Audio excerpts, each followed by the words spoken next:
What does it mean to be truly rich? This story will challenge everything you believe about wealth and success. A very wealthy man lived in a large mansion at the top of a quiet hill.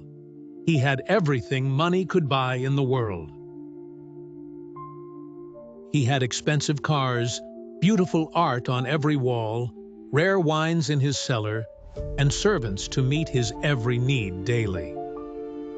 But every night he sat alone on his balcony. He looked out at his enormous garden, and he felt completely empty inside. He could not sleep well. He could not enjoy his food. He could not laugh freely. Something was always missing, but he did not know what. One evening, he looked down the hill at a small, simple house. Light glowed warmly from its windows. Laughter floated up the hill to him. He was curious. He walked down the hill and looked through the window. What he saw stopped him completely in his tracks. A man sat at a simple wooden table with his wife and two young children. They were eating plain food together, but they were laughing loudly and joyfully. The man was telling a funny story. The wife was laughing with tears in her eyes. The children were giggling and almost falling off their chairs. The wealthy man watched for a long time from outside in the darkness. He felt something strange in his chest. He recognized it finally. It was longing. The next morning, he knocked on the simple door. The neighbor opened it with a warm, genuine smile. He invited the wealthy man inside immediately. The wealthy man looked around the small house.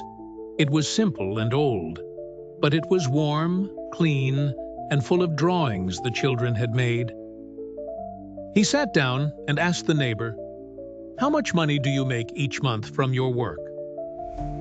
The neighbor thought for a moment. He said, "Just enough for our needs. Not much more than that, honestly." The wealthy man was confused. "But you seem so happy. How can you be so happy with so little money?" The neighbor smiled warmly. He looked at his wife, who smiled back. He looked at his children playing nearby with simple toys. He said, "I wake up every morning and the first thing I see is my wife's face. That makes me rich already." He continued, "I hear my children laugh every evening. I eat dinner with people who love me. I sleep peacefully every single night. I have good health. I have people who need me and whom I need back. I have purpose every single day I wake up." The wealthy man sat in silence. He looked around the small house again. The children's drawings, the family photos, the worn but loved furniture. The neighbor asked gently, "Tell me, friend, when did you last laugh so hard tears came to your eyes? When did you last sleep without worry?"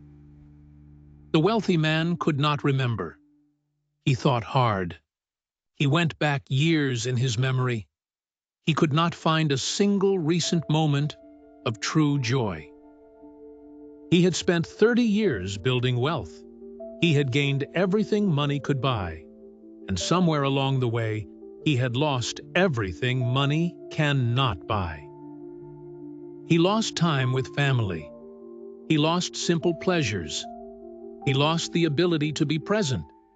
He lost the feeling of being truly loved and needed by someone. This is the lesson. True wealth is not measured by what you own. It is measured by what you would lose if you lost everything tomorrow. Your health is wealth. Your loving relationships are wealth. Your peace of mind every night is wealth. Your purpose every morning is wealth. The wealthy man had a big empty house. The poor neighbor had a small, full home. The difference is not money. The difference is love and presence. Money is important. Do not let anyone tell you otherwise. It provides security, comfort, and freedom when used wisely and with purpose. But money is a tool, not a destination, not an identity. When you chase money as the final goal, you often sacrifice the things money cannot replace. Ask yourself tonight, what would make you feel truly rich right now? Not someday, not after one more promotion. Right now, tonight. Who do you need to call? Who do you need to spend time with? What simple joy have you been postponing, waiting for someday? The richest man in the room is not the one with the most money. It is the one who goes home to people who are genuinely happy he is there. Discover your true wealth. It might already be sitting right there at your simple dinner table, waiting for you every single evening.